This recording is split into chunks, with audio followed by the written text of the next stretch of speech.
পারমাণবিক কর্মসূচি নিয়ে যুক্তরাষ্ট্রের সঙ্গে ইরানের চলমান উত্তেজনার মধ্যেই তেহরান সফরে গেছেন সৌদি আরবের প্রতিরক্ষা মন্ত্রী প্রিন্স খালিদ বিন সালমান। বৃহস্পতিবার তিনি ইরানের রাজধানী তেহরানে পৌঁছেছেন। মার্কিন সংবাদ মাধ্যম সিএনএন এই খবর জানিয়েছে। এই সফরে দ্বিপক্ষীয় সম্পর্ক এবং পারস্পরিক স্বার্থ সংশ্লিষ্ট ইস্যুতে বেশ কয়েকটি বৈঠক অনুষ্ঠিত হবে। নতুন করে এই দুই প্রভাবশালী মুসলিম দেশের মধ্যে কূটনৈতিক সম্পর্ক প্রতিষ্ঠার পর সৌদির প্রতিরক্ষা মন্ত্রী এই সফরে গেলেন।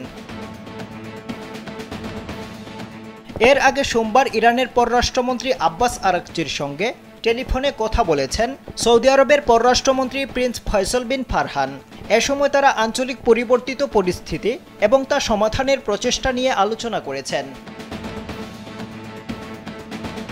মার্কিন প্রেসিডেন্ট ডোনাল্ড ট্রাম্প নতুনভাবে পরমাণু চুক্তি করার জন্য ইরানের উপর সর্বোচ্চ চাপের কৌশল নিয়েছেন। সেই সঙ্গে হুঁশিয়ারি দিয়ে বলেছেন, চুক্তিতে রাজি না হলে ইরানে বোমা হামলা চালানো হবে, কিন্তু তাতে কাজ হয়নি। ট্রাম্পের এই হুমকির পরপরই ইরান মধ্যপ্রাচ্যের প্রতিবেশী দেশ ইরাক, কুয়েত, সংযুক্ত আরব আমিরাত, কাতার, তুরস্ক ও বাহরাইনকে একটি নোটিশ পাঠিয়েছে। তারা স্পষ্ট করে জানিয়ে দিয়েছে, ইরানের উপর মার্কিন হামলার সময় যে কোনো সমর্থন, যেমন হামলার সময় মার্কিন সামরিক বাহিনী তাদের আকাশসীমা কিংবা ভূখণ্ডের ব্যবহার শত্রুতামূলক আচরণ হিসেবে বিবেচিত হবে।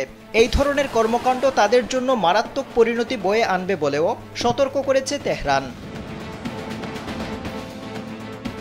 ইরানের এই সতর্কবার্তার পর সৌদি আরব সহ উপসাগরীয় দেশগুলো যুক্তরাষ্ট্রকে সাফ জানিয়ে দিয়েছে, ইরানে হামলা চালাতে যুক্তরাষ্ট্রের যুদ্ধ বিমানকে নিজেদের বিমানবন্দর কিংবা আকাশসীমা ব্যবহার করতে দেবে না তারা। শুধু তাই নয়, ইরানে হামলা চালানোর সঙ্গে জড়িত কোনো মার্কিন উড়োজাহাজ এসব দেশ থেকে জ্বালানিও নিতে পারবে না।